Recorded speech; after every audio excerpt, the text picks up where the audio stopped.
So we have opposition to Mishnah Torah. So one of the major oppositions, and we also have a chapter here, Ben Sfarad Ashkenaz. One of the major oppositions was that the Rambam is writing Mishnah Torah like the I think the Rosh says, like it's halacha l'moisha misinai, a play on words. You're just writing the halacha like you're the one who knows it without any reason, and it's just halacha l'moisha misinai, totally against the Ashkenaz viewpoint. So one of the things is that the Rambam did not write any sources.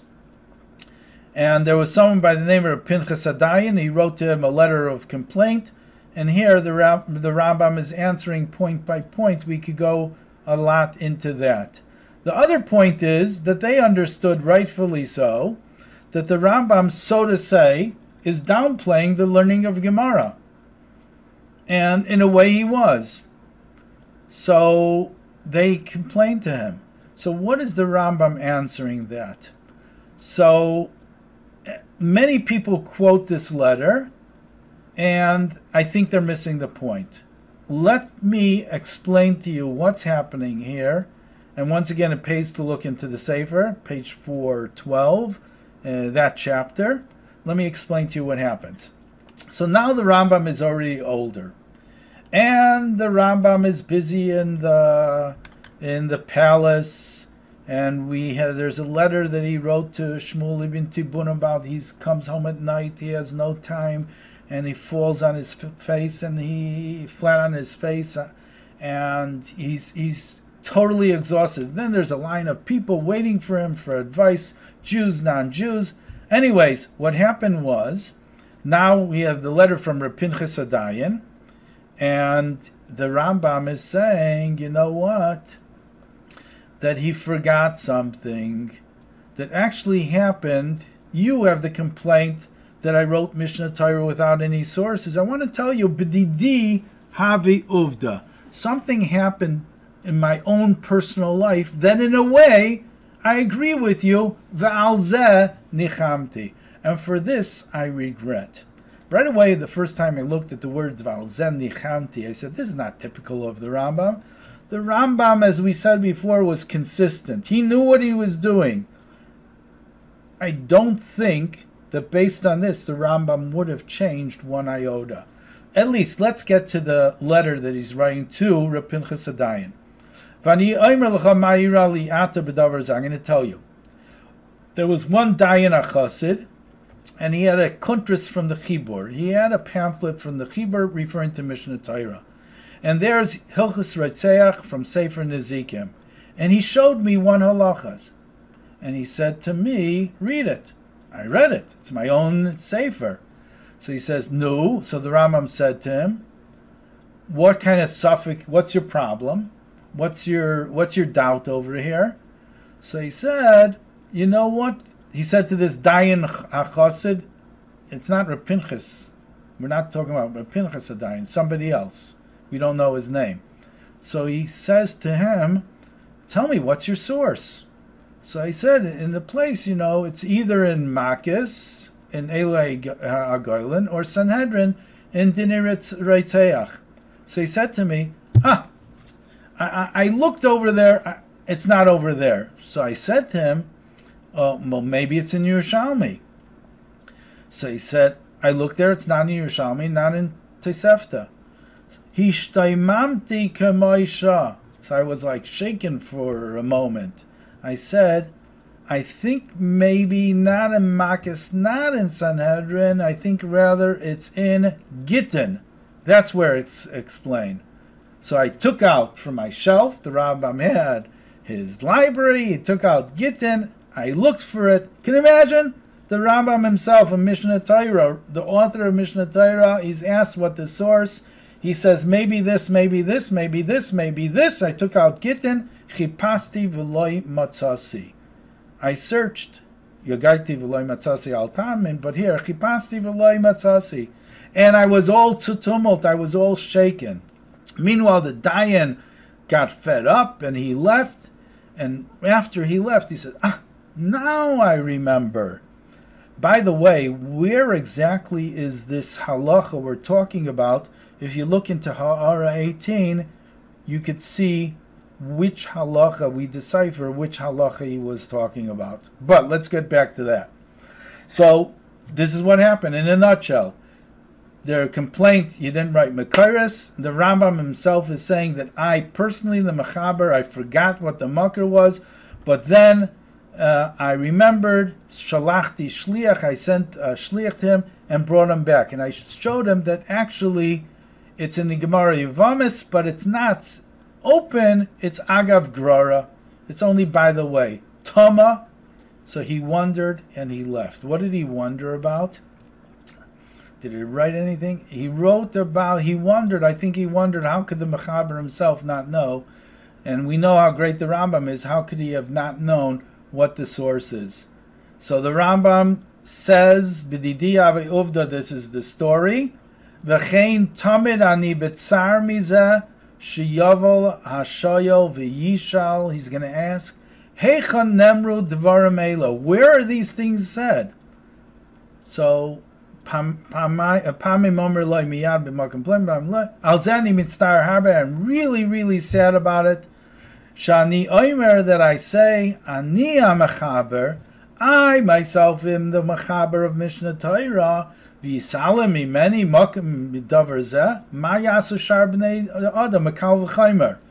Madach, I the mechaber cannot always remember the source. What about other people? Valzeni chamti, and this I regret.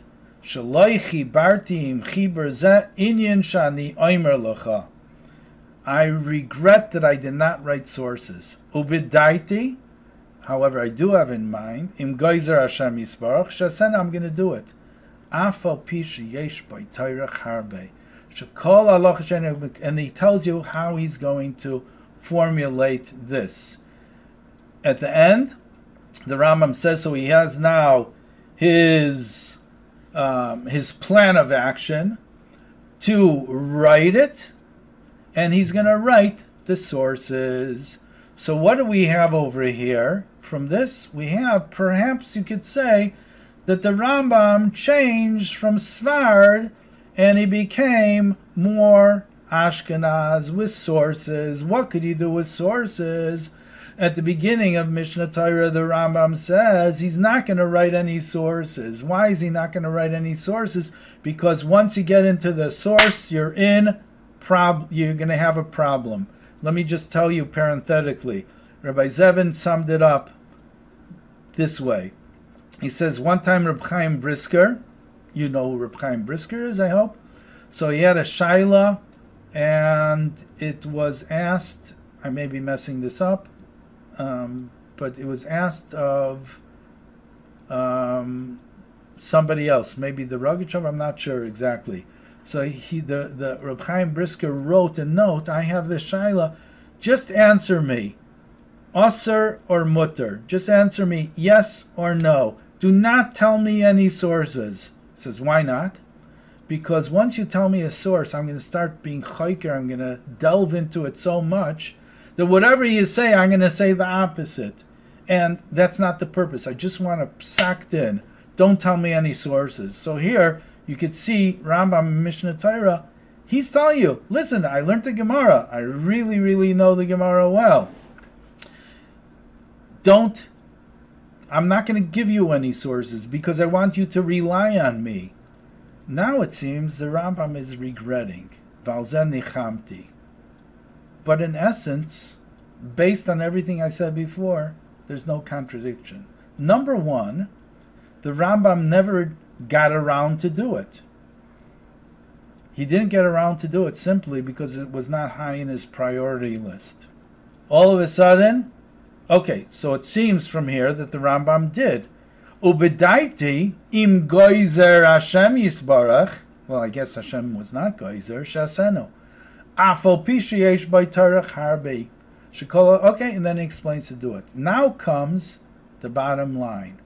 V'yiyazeh sefer bifnei atzma. Anyone who quotes a story forgets to write these words, to mention these words. What is the Rambam adding over here? V'yiyeh zeh sefer bifnei atzmai. It will be a sefer, standalone sefer. She'i efsher lasei zeh begufei shel chibur. It's impossible to do within the text itself of Mishnah Torah. K'may shamarti lecha, like I told you. Where did he tell you? Look in Ara 19. V'yiyeh zeh sefer bifnei atzmai. Why does it have to be a sefer by itself? Why can't these Maramekaimis be incorporated? The answer is simple.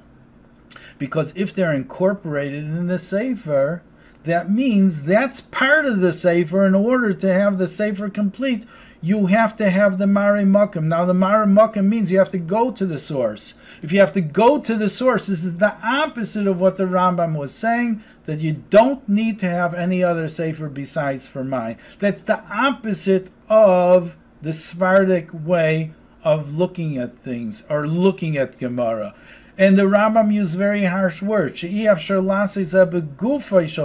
can't do this in the Sefer itself. You can't put it over there.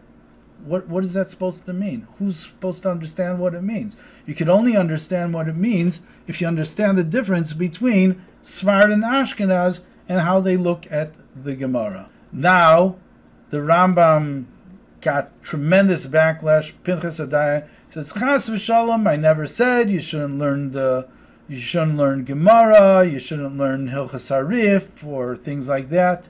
Now, going further, and for sure I'm breaking this up into two parts, but going further, look what the words of the Rambam is. Chas v'shalom, they said, "Hey, you're missing the Gemara. You're throwing the Gemara out." He says, "Chas v'shalom.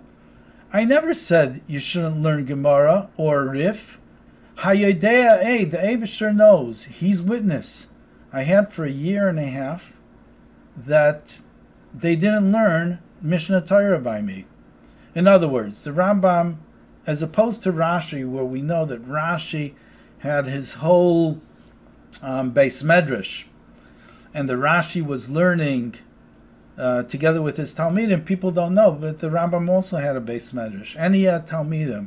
So the Rambam is telling us over here that for a year, and usual order of things was to have in the curriculum was to learn Mishnah Torah. That was the curriculum. The Rambam is saying for a year and a half, I didn't have that in my curriculum. 2 or 3 people came along. Most of the people would learn the Hilchas Shalarav, meaning the Rif. V'lamadati oisam kama pamim kol halachas. In other words, the focus of the Rambam was, well, learn Mishnah Torah. Really, that's what he wanted. But if not Mishnah Torah, the priority, and this is also what he advised his student Rabbi Yosef to learn Hilchas Harif. It's always not learn Gemara, but learn Hilchas Harif, because the Rif has a psak halacha. So the normal curriculum was either learning Mishnah Torah in the Rambam's yeshiva or learn the Rif. Now, to Pinchas Adayin, he's saying, you should know, I had 2 people ask me to learn Gemara, and I learned it with them. Well, if they wanted, if these were exceptional Talmidim and they really wanted, so I learned Gemara. So what do we see from here? So the Rambam is being quite apologetic here. The Rambam is not saying, Chas v'shalom, I never told anyone not to learn Gemara. No,